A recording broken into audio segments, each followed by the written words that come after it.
स्वागत है आपका। मैं Vivek Bindra, founder and CEO बड़ा बिजनेस.com। आज मैं भी आपको वो 36 कारण बताऊंगा जिनके कारण आपका बिजनेस नेगेटिव ग्रोथ में चला जाता है। पहला कारण क्या है? Building something that people don't need. आपने कुछ ऐसा बना दिया लोगों को चाहिए ही नहीं। User unfriendly product, ignoring the customers need. Customer आपसे तब नहीं लेता जब उसको चाहिए। कस्टमर तो आपसे माल तब खरीदता है जब उसको चाहिए ही चाहिए। दूसरा, हायरिंग पुअरली और नॉट द राइट टीम। एक बात बताएं आपको, कभी कभी सस्ता आदमी ज्यादा महंगा पड़ जाता है। रॉन्ग हायर आपको डिसरप्टिव पड़ता है, नेगेटिव पड़ता है, कॉस्टली पड़ता है, बहुत परेशान करता है। तीसरा कारण, लैक ऑफ फोकस। आप बहुत सारे काम कर रहे हैं, बहुत सारे प्रोडक्ट बना रहे हैं, बहुत सारी टेरिटरी में जा रहे हैं, बहुत सारे मार्केट के अंदर जा रहे हैं, बहुत सारे काम करने का प्रयास नहीं करना चाहिए। कंप्लीट फोकस होना चाहिए, जो बिजनेस में फेलियर का बड़ा कारण बन जाता है। चौथा कारण, stuck in legal issues. Compliances और लीगल इश्यूज को पूरी तरह से फॉलो ना कर पाना। पांचवा, failure to execute sales and marketing. Sales and marketing की राइट स्कीम ना लेके आ पाना। आप उसको अपसेल और क्रॉस सेल और रीसेल ना कर पाना। राइट प्राइसिंग स्ट्रैटेजी नहीं रख पाना। उसको ढंग से मार्केट नहीं कर पाना, महंगा मार्केट कर देना। अगला है getting out competed.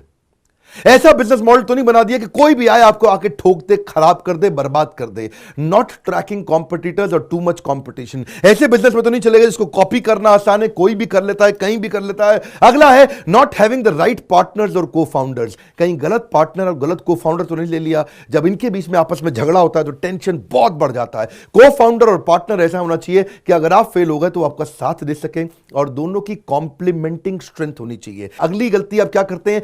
Cash burn या फिर not been able to raise money. कभी कभार ये बहुत बड़ी गलती होती है। पैसा जल्दी खत्म हो जाता है, बर्बाद हो जाता है, या शुरू में ला ही नहीं पाते, फंड रेजिंग कर ही नहीं पाते। पैसे की कमी से भी आपका बिजनेस बर्बाद होता है। अगली गलती, not been able to execute a pivot और not learning from your failures. क्या मतलब हुआ इसका? इंप्रूवमेंट साइकिल नहीं बिल्ड करना। अगली गलती, या फिर रेजिंग टू मच मनी, फालतू पैसा इकट्ठा करके ले आए। अगली गलती, लैक ऑफ प्लानिंग।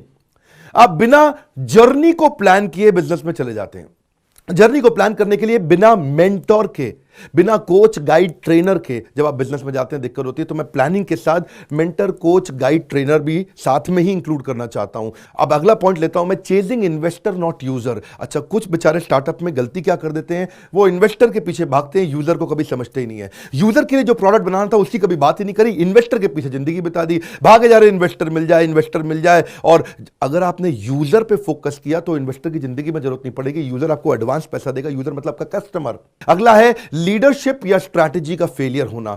कभी कभार स्ट्रैटेजी ठीक नहीं बना पाते, स्ट्रैटेजी की समझ नहीं है हमारे को। स्ट्रैटेजी बिजनेस में अमूमन लगभग 50 प्रकार की होती हैं। वो कौन सी 50 प्रकार की स्ट्रैटेजी है वो जानने के लिए एवरीथिंग अबाउट एंटरप्रेन्योरशिप, इसके बारे में मैं बाद में बताऊंगा। अगली गलती, आपके पार्टनर्स और अलायंसेस ही ठीक नहीं थे। जो आपके वेंडर, आपके कॉन्ट्रैक्टर, आपके इन्वेस्टर, आपके पार्टनर, अगर आपका सप्लायर कमजोर है तो आपका एंड प्रोडक्ट हमेशा ही कमजोर जाएगा। अगली गलती, डिफरेंशिएशन बिल्ड नहीं किया, नो डिफरेंशिएशन। ये बहुत इंपॉर्टेंट पॉइंट है। ये थोड़ा कॉम्पिटिटिव एडवांटेज मैं बता चुका हूं, उससे थोड़ा मिलता जुलता है। डिफरेंशिएटर का मतलब क्या हुआ? कस्टमर क्यों आपके पास आएगा। और अगली गलती क्या करते हैं? आप बिजनेस मॉडल ही ठीक नहीं बनाते। बिजनेस मॉडल, बिजनेस कौन से मॉडल पे चलेगा? मेथड और मॉडल पे बिजनेस चलता है। केएफसी कहां चले गए? केएफसी के फाउंडर, मैकडॉनल्ड्स के फाउंडर, बड़े बड़ी ऑर्गेनाइजेशंस के फाउंडर किधर हैं? पेप्सी का फाउंडर, कोका कोला का फाउंडर। बिजनेस मॉडल अच्छे बना के चले गए, आज तक दुनिया में उनके बिजनेस चल रहे हैं। अगला क्या होता है? Revenue model. अगर रेवेन्यू मॉडल भी नहीं है आपका, कि अब कमाएगा कैसे बिजनेस?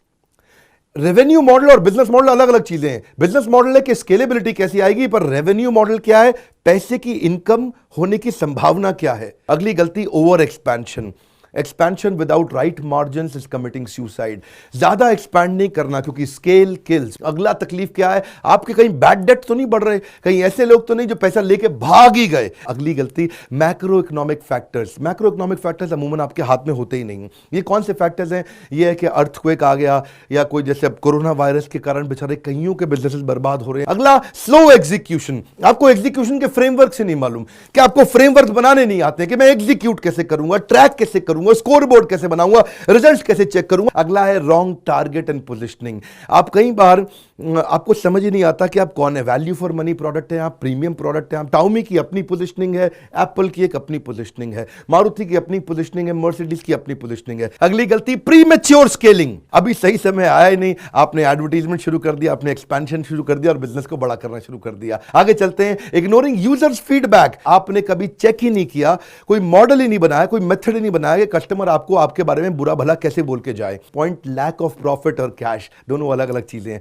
प्रॉफिट क्या है, 100 का माल 150 में बेचा, उसको बोलते हैं प्रॉफिट। और कैश क्या है, 100 का माल 150 में बेचा लेकिन पेमेंट आई नहीं, 3 महीने 6 महीने पेमेंट डिले हो गई, बहुत बड़ा कारण है बिजनेस फेलियर का। Next point, wrong time to market. आपकी टाइमिंग ही ठीक नहीं थी बिजनेस की, आपने वो प्रोडक्ट अभी लॉन्च कर दिया, उस प्रोडक्ट की जरूरत नहीं थी। अगली गलती, इनएडिक्वेट इन्वेंट्री मैनेजमेंट। कहीं ऐसा तो नहीं कर दिया इन्वेंट्री बड़ी सारी ला के रख दी है, ब्लॉक कर दिया, जिसके कारण आपकी कैपिटल, आपका पैसा पूरा ब्लॉक हुआ पड़ा है। नेक्स्ट पॉइंट, आप उस बिजनेस में घुस गए जिसमें प्रॉफिट है लेकिन आपका पैशन नहीं है, वो बहुत बड़ी गलती है सर, सुनिएगा मेरी बात को। ऐसे धंधे में तो नहीं घुस गए जहां प्रॉफिट तो शायद दिखता है पर आपका पैशन था ही नहीं। नेक्स्ट पॉइंट, बहुत भारी गलती, स्केलिंग विदाउट टेक्नोलॉजी।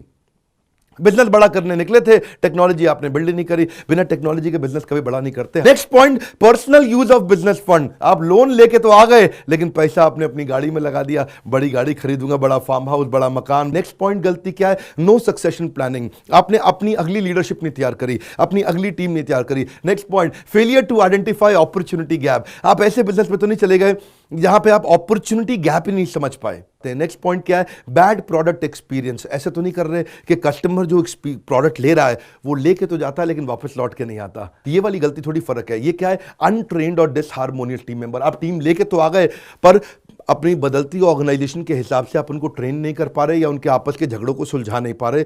पॉलिटिक्स के कारण आपकी एग्जीक्यूशन स्लो हो जाएगा। जब एम्प्लॉयज की एम्प्लॉयज से नहीं बनती तो स्पीड कमजोर हो जाती है। ये बहुत बड़ी तकलीफ का कारण बनता है क्योंकि अल्टीमेटली आपकी टीम ही आपको आगे लेके जाने वाली है। 36वां पॉइंट, जबरदस्त LTVC यानी कि long term value of customer. आप ऐसा कस्टमर नहीं बिल्ड कर पाए जो बार बार आपसे ट्रांजैक्शन करता रहेगा। आप ऐसा कस्टमर प्रोडक्ट बिजनेस नहीं बिल्ड कर पाए जिसमें रिकरिंग रेवेन्यू आता रहेगा। आप ऐसा कस्टमर प्रोडक्ट बिजनेस नहीं बिल्ड कर पाए जिसमें आपको पैसिव इनकम बाद में अपने आप आता रहेगा।